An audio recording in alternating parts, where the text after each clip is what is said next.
Now in this civic, we will see the values of Pancasila in age advancing. PKN pada saat ini kita akan melihat bagaimana nilai-nilai Pancasila sesuai dengan perkembangan zaman.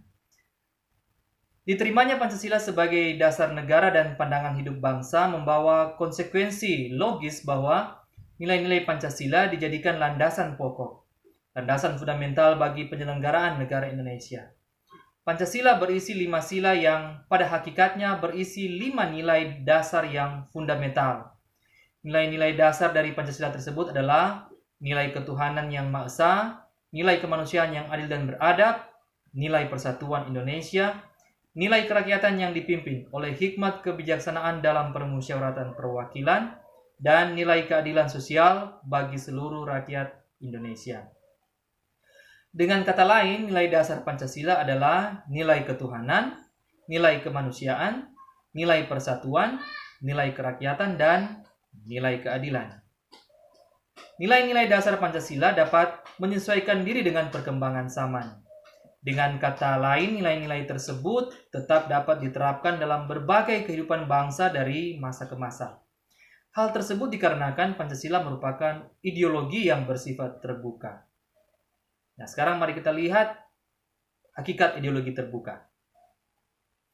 Istilah ideologi dibangun dari 2 kata, yaitu idea yang berarti gagasan, konsep pengertian dasar dan cita-cita, serta kata logos yang berarti ilmu.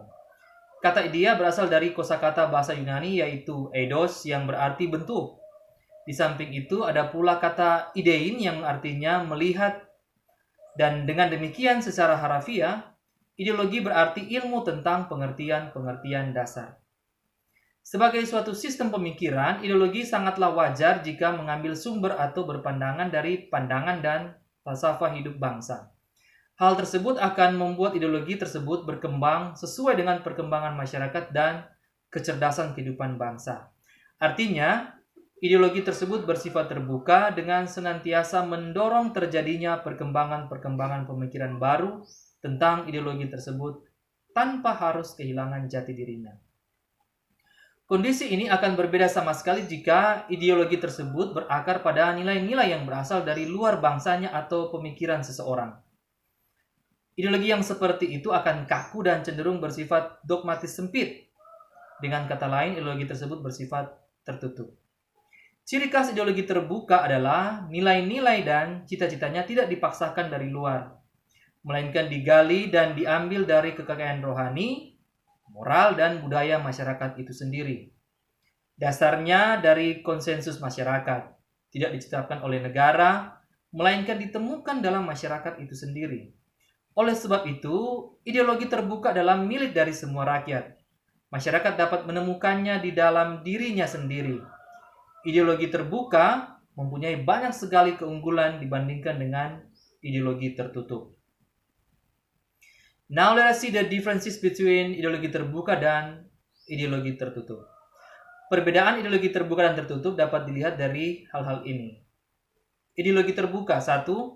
Sistem pemikirannya terbuka. 2. Nilai-nilai dan cita-citanya tidak dipaksakan dari luar, melainkan digali dan diambil dari harta kekayaan rohani, moral, dan budaya masyarakat itu sendiri.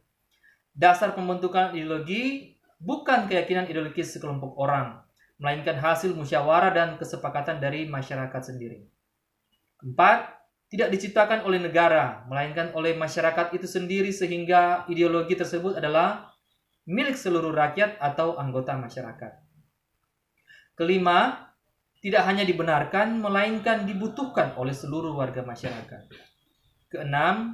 Isinya tidak bersifat operasional.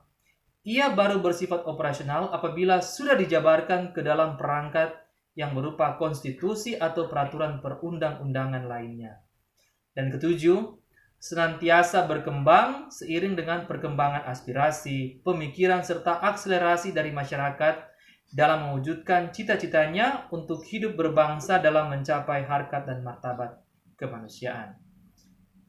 Sementara ideologi tertutup seperti ini. 1. Sistem pemikirannya tertutup. 2. Cenderung untuk memaksakan mengambil nilai-nilai ideologi dari luar masyarakatnya yang tidak sesuai dengan keyakinan dan pemikiran masyarakatnya. 3. Dalam pembentukannya adalah cita-cita atau keyakinan ideologis perorangan atau satu kelompok orang adalah dasarnya. Kelima, pada dasarnya ideologi tersebut diciptakan oleh negara. Dalam hal ini penguasa negara yang mutlak harus diikuti oleh seluruh warga masyarakatnya. Kelima, pada hakikatnya ideologi tersebut hanya dibutuhkan oleh penguasa negara untuk melenggangkan kekuasaannya dan cenderung memiliki nilai kebenaran hanya dari sudut pandang penguasa saja. 6. Isinya terdiri dari tuntutan-tuntutan konkret dan operasional yang bersifat keras yang wajib ditaati oleh seluruh warga masyarakat. 7. Tertutup terhadap pemikiran-pemikiran baru yang berkembang dalam masyarakatnya. Itulah catatan nilai-nilai Pancasila dalam hubungannya dengan ideologi tertutup dan ideologi terbuka.